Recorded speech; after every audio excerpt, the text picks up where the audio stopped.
Okay, Tish'a BeAB. I always begin my Tish'a BeAB classes with an introduction, trying basically to frame the day, this incredibly powerful day, and to acknowledge some responsibility that we have on this day. The reason why this day is incredible is because it's not just another fast day, and that's not just because it's extra tragic and sad and mournful. It's because it's a two-dimensional day which, like no other, basically clashes together two different halachic phenomena. One is the laws of avelut, the laws of mourning. We're not greeting each other. We're sitting on the floor.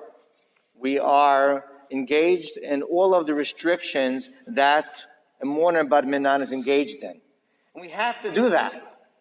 We have to do that because we have to acknowledge the suffering that we are commemorating. We have to acknowledge what we've gone through. And the mourning is really passive in that we're mourning things that happened to us, a status quo as well. But the mourning doesn't accomplish that much, but it's incumbent upon us to mourn. And I break, as you can see, we're on the source sheet on page 1. The avelut dimension of this day is a commemoration, a mourning, a remembrance of both our physical suffering and our spiritual void. And I'll tell you what that means briefly because you know what that means. The physical suffering is innumerable, it's immeasurable, it's undescribable. And I repeat this over and over again every year and in many classes that I have, that if you don't know history, then you don't know what there is to be sad about. You don't know what we've lost, you don't know what there is to mourn about. And the more you know history, the more you understand this. We need to close our eyes, we need to take a moment, we need to take hours and think about the voices that have cried out, the people, the families, the communities that have suffered and have burnt down, from the Churban Bayit Rishon, the destruction of the first and second temple, throughout the centuries. B'chol dor v'ador omdim alenu nachalotenu, and it never ends. From crusades to expulsions, to inquisitions, to pogroms, to Holocaust, it never ends. And that we have to acknowledge sitting pretty and comfortably in our position here in the United States of America. Because this is not really what Jewish history has been about. And of course, the other mourning is one that's less tangible to us, but probably more critical and more tragic, and that is the spiritual void. Where is the Shekhinah? Where is God? Where is the potential for the rest of the world to see God? Where are things the way they're supposed to be? Where's our objective of living and existing in this world with a human race that recognizes God and the base of us in Jerusalem and Israel and the Jewish people shining forth? Where is God's presence? Where is the Shekhinah? And that collides with the second dimension. And that is a ta'anit sibur. These two concept dimensions never collide besides on this day. Like Yom Kippur, we fast. And when we fast, we cry out. And besides fasting and the other restrictions to lessen our comfort, this fast is active. This fast is meant to be productive.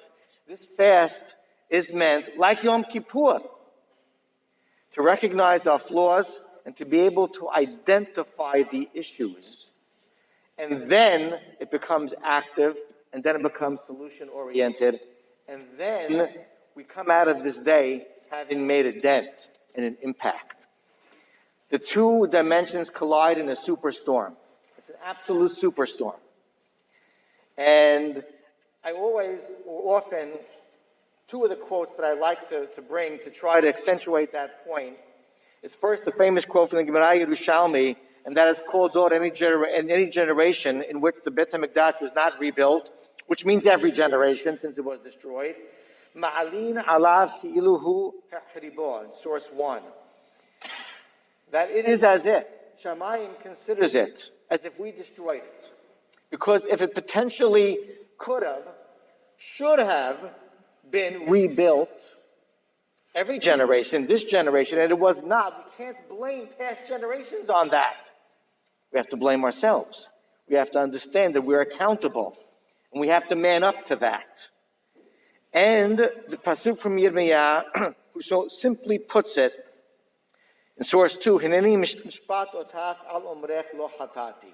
God judges us not because of the sin per se, but because of the lack of the sin correction.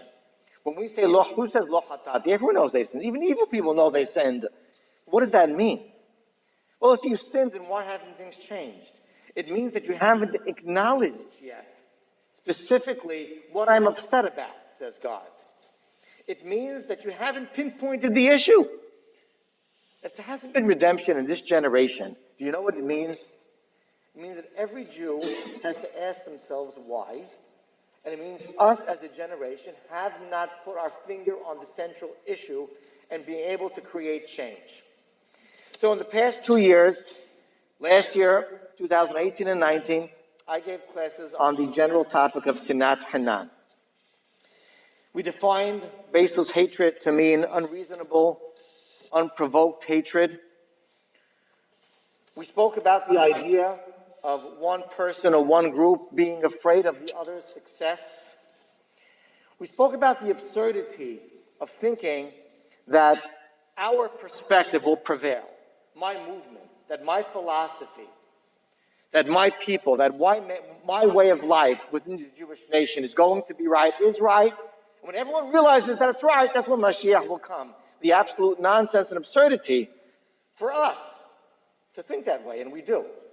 We've spoken about last year the detrimental labeling that goes on all over the Jewish world, specifically in our community, how prohibited that is, how counterproductive that is, and how that is really one of the underlying causes that create Sinat Hanam and hold our Geula from coming back. And Sinat Hanam is the name of the day. But now, and today, I want to question something else. I want to question our current state of affairs. I wrote here, don't go to page 2 yet. I wrote here, the big question. The big question. So I'm going to ask the big question. Then we'll look at page 2 afterwards. Here's my question. In Tel Aviv, this past Friday night, and every single Friday night, discos were open, as we said, Kiddush on our tables. There's a gay pride parade that's celebrated every single year in Jerusalem. That means thousands and thousands of people amongst our nation acknowledging that way of life, celebrating it, being proud of it, and displaying it in the holiest city of the world. The largest congregation with the largest constituency in New York City is not Bet Torah, is not Shadei Sion, is Congregation Bet Simchat Torah, the LGBTQ congregation. No shul bigger than that in New York. I want to mention that the majority of Jews in Israel do not keep kosher, and outside of Israel, it's the overwhelming majority. I want to mention that the majority of Jews in Israel are not Shomer Shabbat, and outside of Israel, it's the overwhelming majority. And my question is this. I've listed you a number of difficulties. Is that what we are mourning today? Is that what we're here for today? So welcome to Sinat Hanam Part 3. And I think I need to frame the question a little better. So let's educate ourselves. Let's go to page 2 in your source booklet and on the screen. And let's talk about a couple of surveys. There's a 2013, they're together, but they're two different surveys. There's a 2013 Pew Research survey. And there's a 2016, it's actually a fact tank survey, but it uses services of the Pew Research. Now, I'll tell you that there are obviously inaccuracies in these surveys. Census of the Jewish people, they say 14.7 million Jews.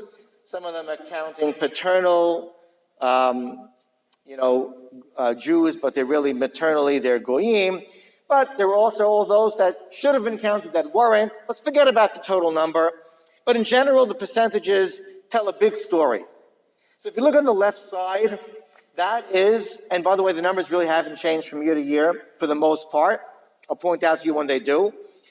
But in terms of breaking down an American Jewry, the denominations of Jewry and how much they each make up percentage-wise in our nation.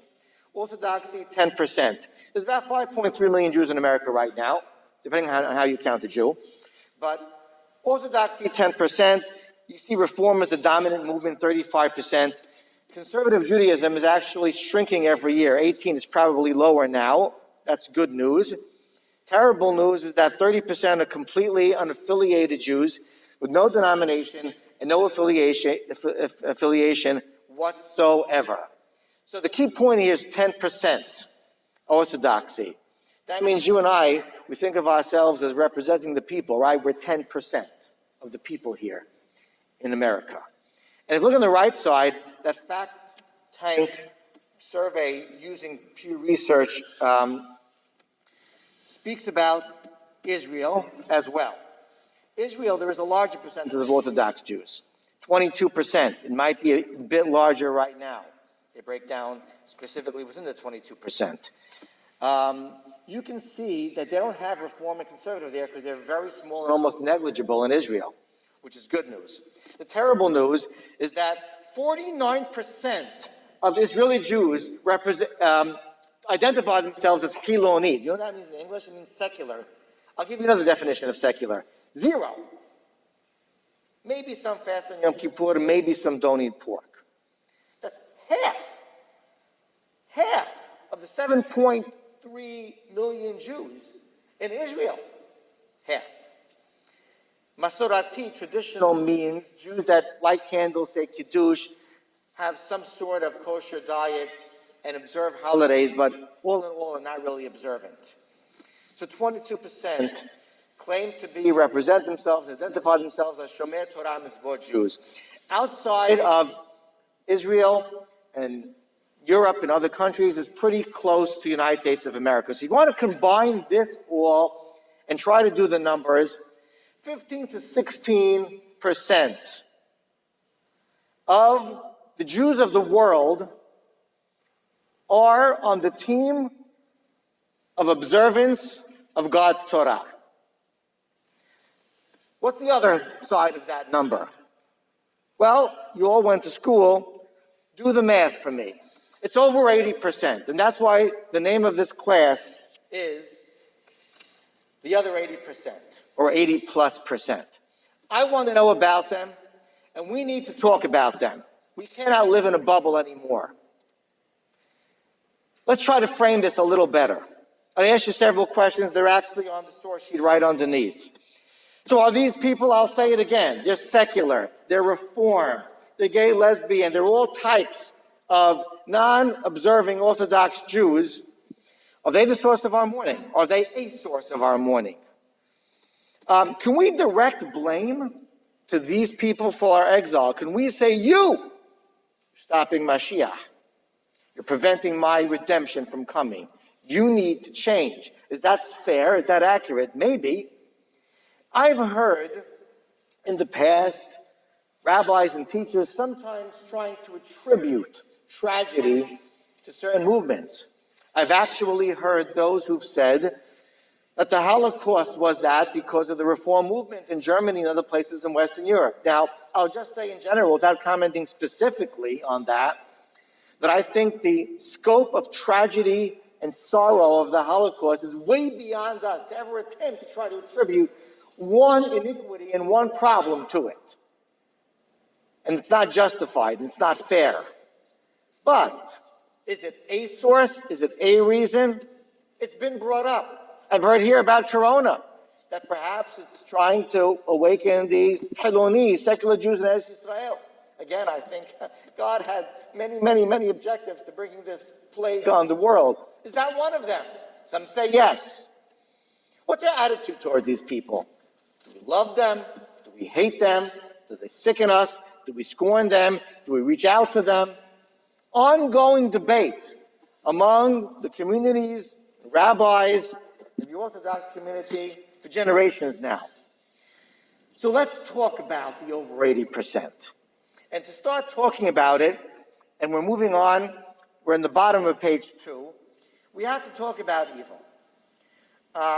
And we really have to really preface that by saying that these laws will sound harsh, but I brought specifically laws and practical poskei halakha. Because I don't want to mince words over here. This is reality. I'm not going to try to candy coat anything with the modern day victimhood type of thing. Everyone's good, no one's bad, the cop-out attitude in the 21st century. We're not going there. There's evil in the world. We have to acknowledge that. There's evil in the world, and evil is a harsh word to use for our fellow Jews, but there's bad stuff in our nation, and there has been. So who are those people? And how do we look at them? The evildoers of our nation. So let's quickly go through some of these sources. We have a lot of sources. We'll go through them quickly, but it's critical for us to define and be educated to start answering our questions. So here we go. The Rambam, in the laws of Mamrim, speaking about the elder who went against the Beit Din, it's called a Zaken Mamre. And he speaks in the second paragraph in Halakha Bet, and he says that if somebody, it's already been publicized that he denies the oral law, it's someone, Muridin Ve'en Mu'alim, means that someone that we're not responsible for his existence and his survival. He's a heretic, that's such a person. What's the law? The Rambam says, he's not a Jew. He doesn't need to be taken to court. This is going to sound harsh.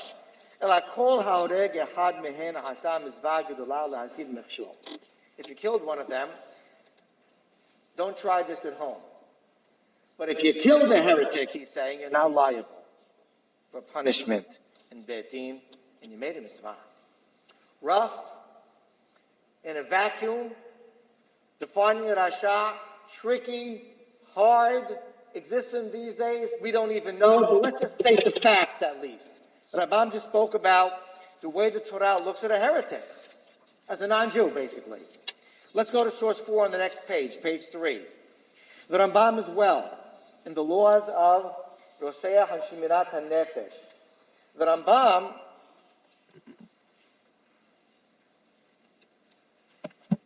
sorry.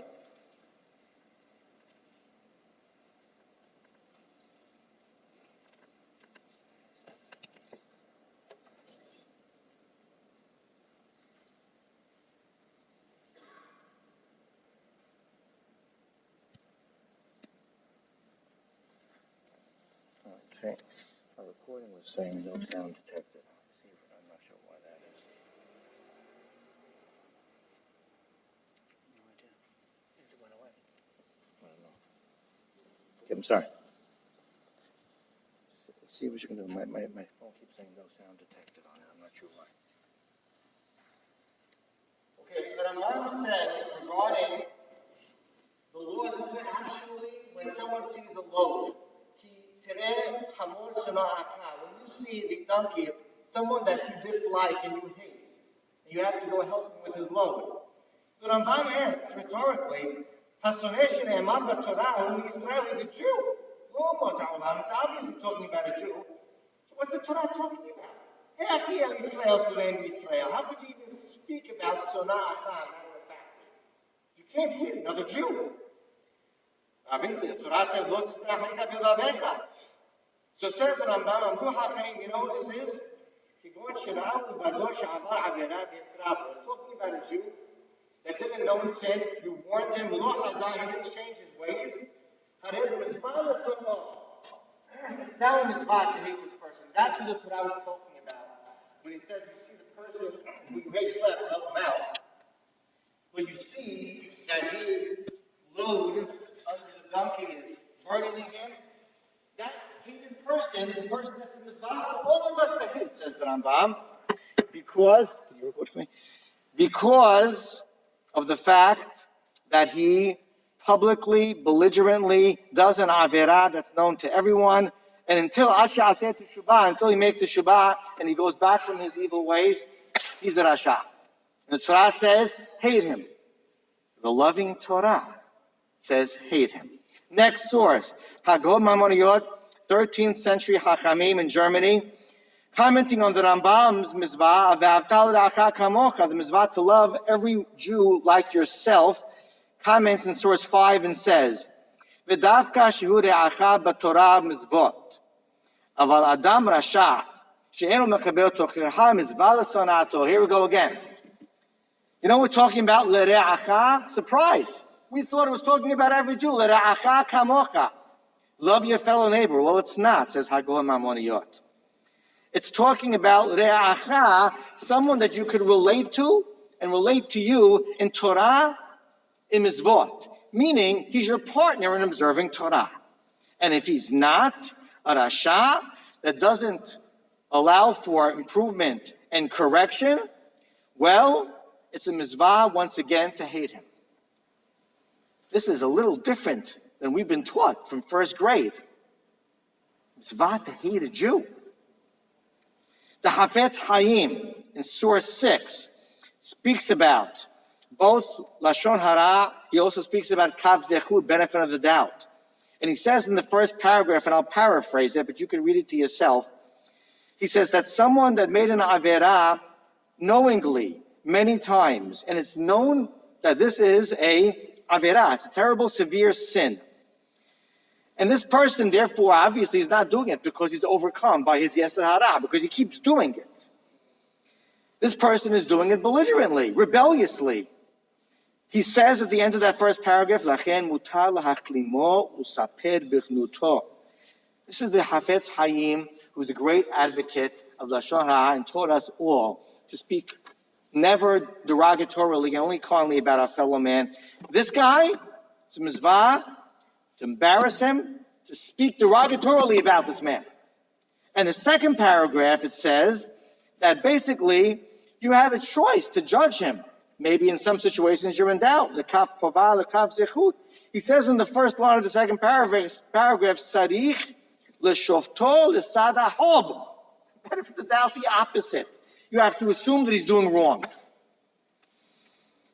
Laws, Shulchan Aruch. What about interest? Says Shulchan Aruch in the laws of interest, mumar, many definitions of mumar. Could be mumar meaning rejecting one single mitzvah from the Torah, or generally just out of the fold and not keeping Torah mitzvot. Mutar l'halvoto b'rabit, you can charge him interest. No bets are off. Halakha 8, in general, Shulchan Aruch says, mumar l'hach'is, someone who's doing averot, to anger God, to anger the community, belligerently, rebelliously, even one, all the more so for Avodah Zarah, all the more so as Mehalel Shabbat in public. He says at the end, Dino ke'oved kochavim. He's got the status of a goy. So here we are. We've just entered this category. This is our Torah. This is our God. This is our halakha. There are people in our nation called Mumar, called Rasha. All of a sudden, all bets are off. Halakha don't apply to some of them. You have to hate them. It's a mitzvah to hate them. Sounds divisive. That's the Torah for you. That's acknowledging the reality of evil. So if we pause over here for a moment, are we yet ready to discuss the Tel Aviv disco on Friday night? Are you ready for that yet? Some are saying no, we're not going to take your answers now. Some eyes are saying yes, few are nodding. I'm not sure about the live streamers, what they're thinking right now. But we're not going to address the Tel Aviv discoers yet on Shabbat. We're not going to address them yet. We need to go into another body of Jewish concept and Jewish law. And let's talk about, I wrote there, and we're at the bottom of page 3, the captive baby. In Hebrew, this is known as Tinoch Shenishba. And that literally means that if you would have had a baby, we just mourn for the Kinot, the Lamentations. We mourn for the fact that Jerusalem, when it was destroyed, many children were taken away from their parents and sold. That happened after the second Churban also, by the Romans, Yamah Shemam. And obviously, children were separated from their parents in the Holocaust. It's happened tragically over our history. Tinoch Shenishba would be a child, baby, taken away and grown up in a different foreign environment and community. Literally, the baby captive. And the first source 9, it's based on the Mishnah Masechet Shabbat, speaks about someone who does not know or forgot, was not knowledgeable about the concept of Shabbat, and he's doing melachot for years and years and years and years, and then someone tells him about, does he bring like 1,000 or 100,000 korbanot? The answer is no. He brings one because of forgetfulness of Shabbat. So the Beraita wants to know, who's this person we're talking about? The Beraita says, second line, Kesad, Tinok Shenishba Ben Hanochim. Simple. It is a child, a baby who's been taken captive and grown up and brought up among the Goyim, and this person knows of nothing. So that is the classic Tinok Shenishba, the captive baby. So let's talk about, I brought here contemporary 20th and 21st century poskim, without being specific and applying which exact Jews we're talking about. In general, how do we look at this captive baby? How do we look at the general Jew who's brought up with no background and no influences of Torah? How do we look at such a baby, such a person, such a Jew? Source 10, we'll go through them quickly. Tish'a BeAB, Rabbi Eliezer Waldenberg, one of the great poskim of the 21st century, 20th century rather, famous set of books, passed away recently. And he was going back and forth with another Hacham, and I'm only going to read the underlined part of the source. And he's talking about a Tinok Shenishba, a child brought up in a foreign environment. And he says, Hare ki Yehudi kasherhu. He, for lack of a better term, is a kosher Jew.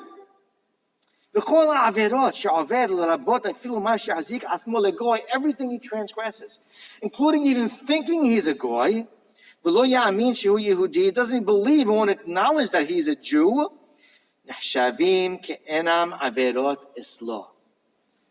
They're considered as non-averot. Let me repeat that again.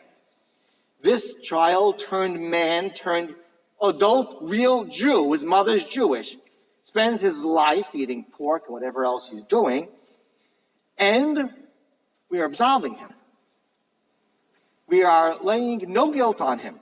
It's as if he's made no averot, biot de anuz gamuru, because it's completely something out of his control and against his will. The fact that he has no background. Tish'a BeAB, 20th century posek, speaking about Tinok Shenishba. Let's read a few more sources. The next page, page 4 on top, speaking about the Chokhmat Adam, is actually an 18th and 19th century famous Ashkenazi posek halacha, and he speaks about Aval Tinok Shenishba Ben HaGoyim ve'eno yodea metorah Yisrael kelau. Someone brought up among the Goyim who does not know of our Torah. Elo din mumar kelau. He is not what we were speaking about when we spoke about Rasha or Mumar, and a Jew that's rebelled against and left the fold. You can't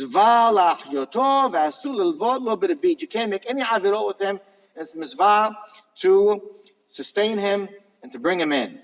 And finally, Rabbi Shmuel Wozner, famous Shevet HaLevi, the student of the Hazon Ish, passed away only years ago, lived to 100.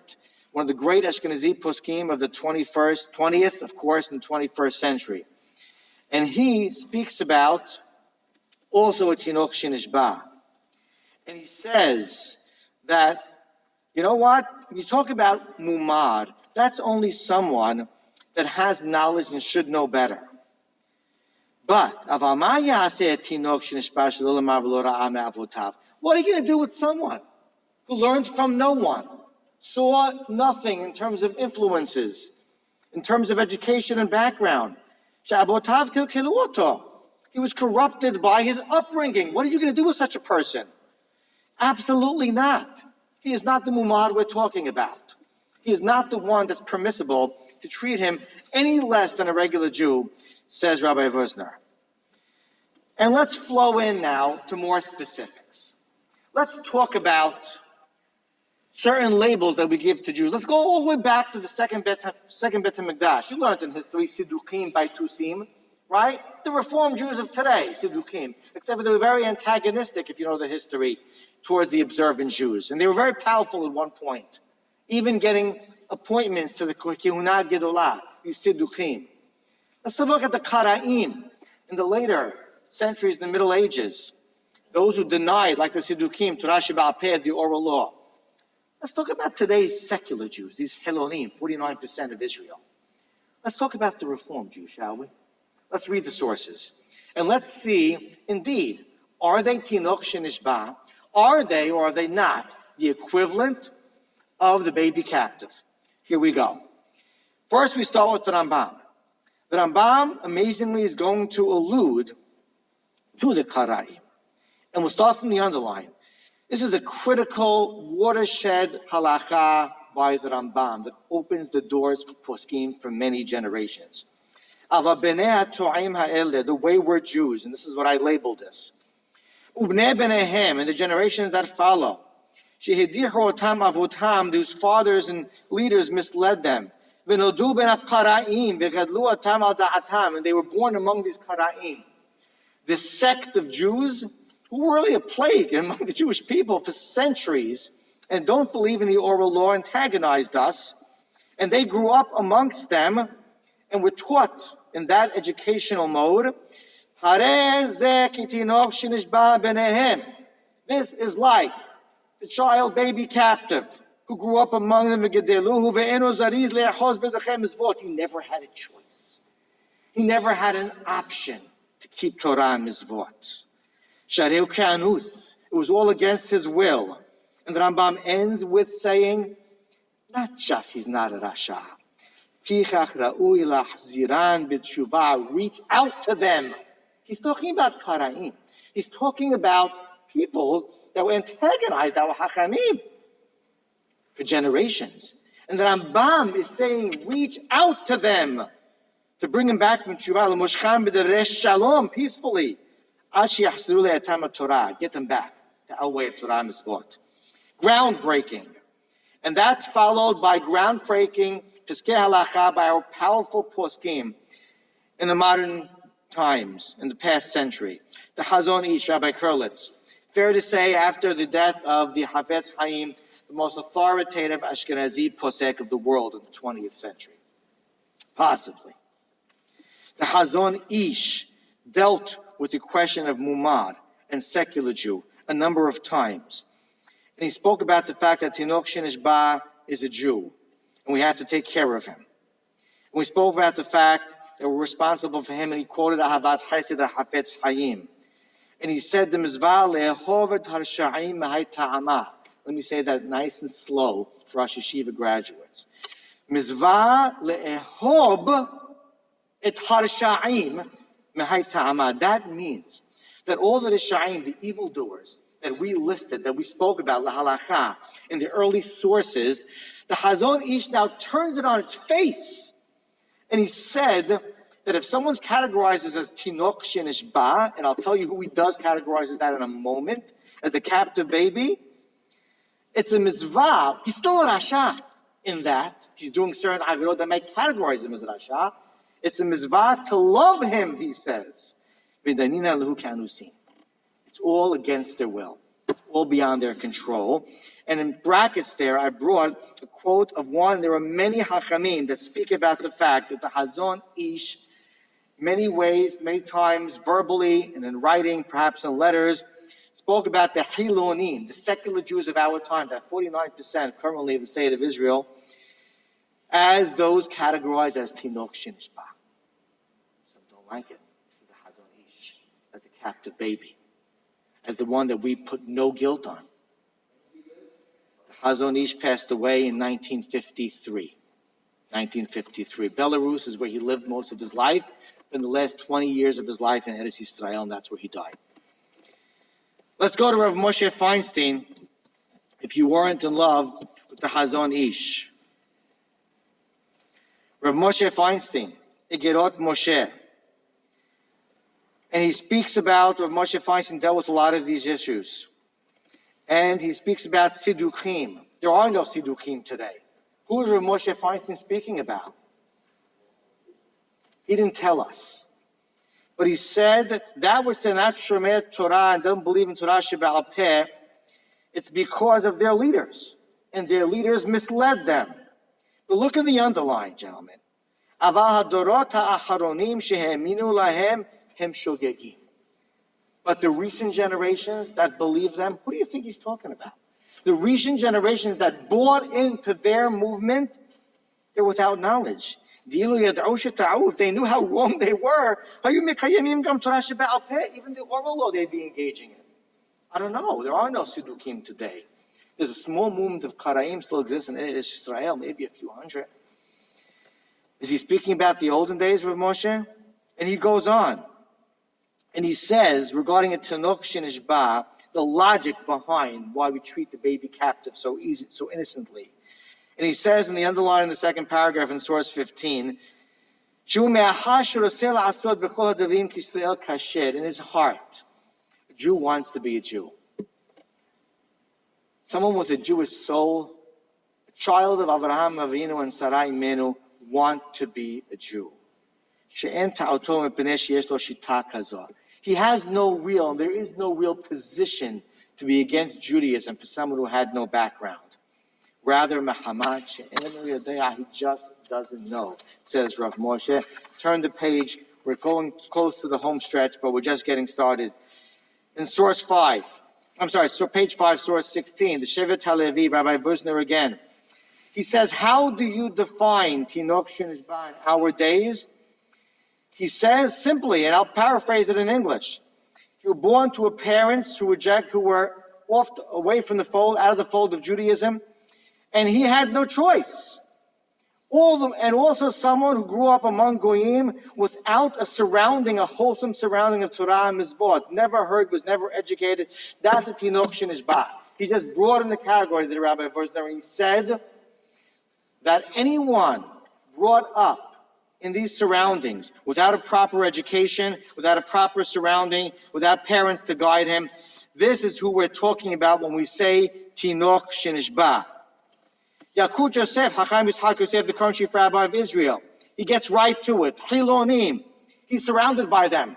The secular Jews, Shebizman Hazeh, yes, L'rubam, most of them, Kikulam, vast majority of them, Din Shel Tinoch Shenishba Ben Hagoyim.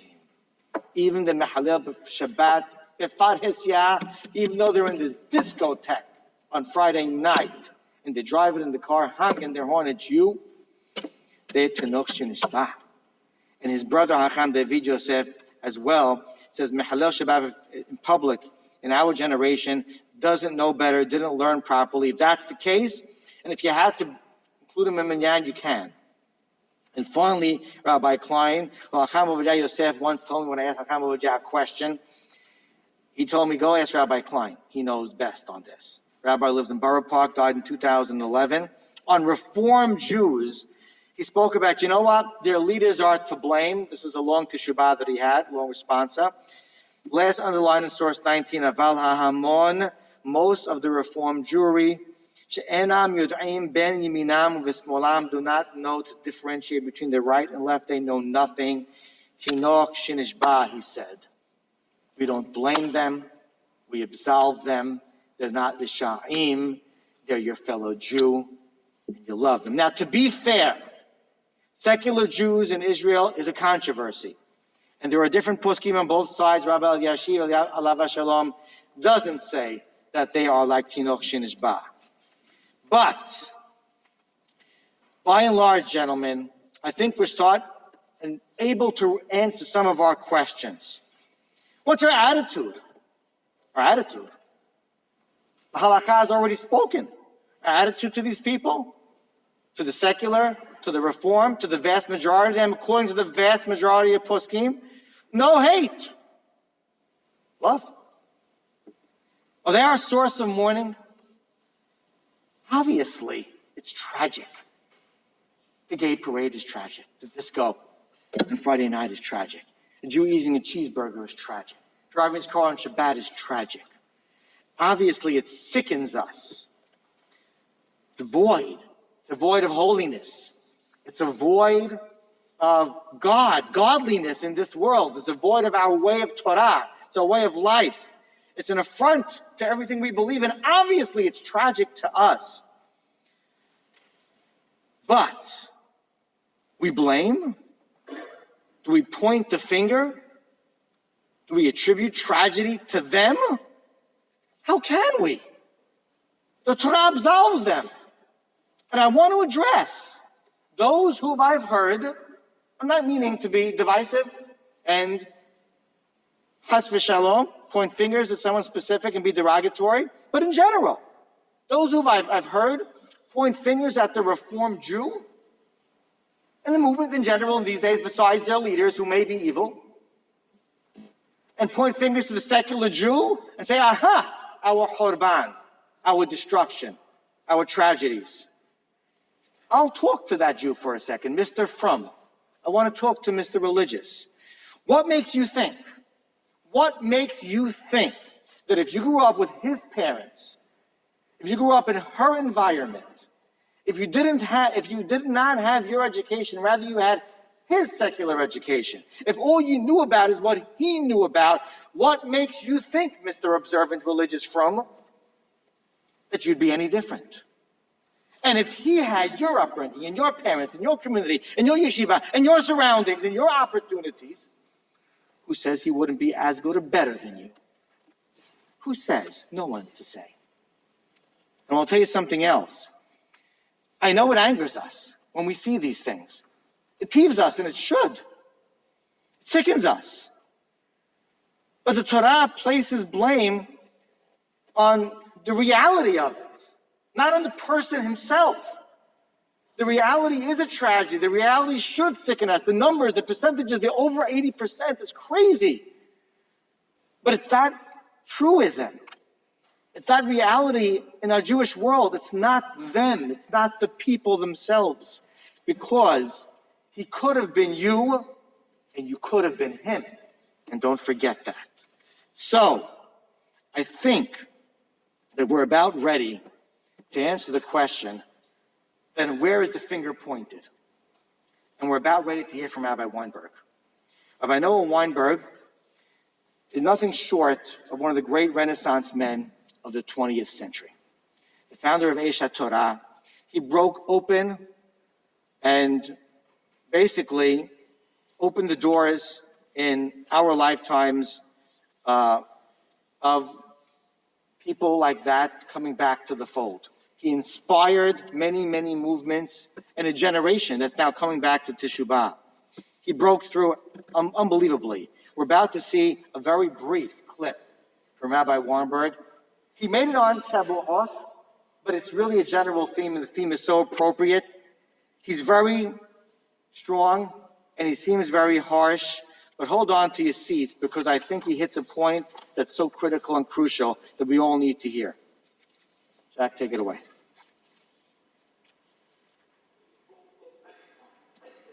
All right, loud. Start again.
There's so much you can get from that video. But I think there's two critical points that we're obligated to walk away from. Number one, he pointed a finger if you weren't paying attention. The brotherhood of mankind, that's all of mankind, but first, the brotherhood of Jews. And the brotherhood of Jews, but first, the brotherhood of those who believe in the instructions and marching orders. Do you know who that is? That's Jews that believe in the right way of life, even though they don't practice it. And the brotherhood of those who believe in the instructions and marching orders that God gave us, but first, the brotherhood of the soldiers who undertook to do it. Do you know who that is? That's the 17%. That's us. The brotherhood of those who undertook the cause of God. You want to save the Jewish people? You want to save humanity? You need the brotherhood of those who not only believe, but are dedicating their lives to Torah and Mitzvot. You need their brotherhood, or else everything else is absolutely worthless. And the second point is that we can't do it alone. We need to stop this. We need to stop thinking that it's my movement. It's not just Chabad, Lubavitch, they're great. It's not just the Bavlids, they're great. It's not just the Halavim, we're great. It's not just the modern Orthodox, they're fantastic. It's not. It's not. It can't happen unless the 17% get together. It won't happen. Here's a guarantee. Take it to the bank and talk to me during Mashiach. Mashiach will not come. Will not come. It is not coming. Unless the 17% get together. It's not coming. It's not happening. So continue to be divisive. Continue to cheer on your cause. Continue to wait for yourself to be right and vindicate. It's not happening. It's not happening. The 17% has to get together, or whatever percentage they are.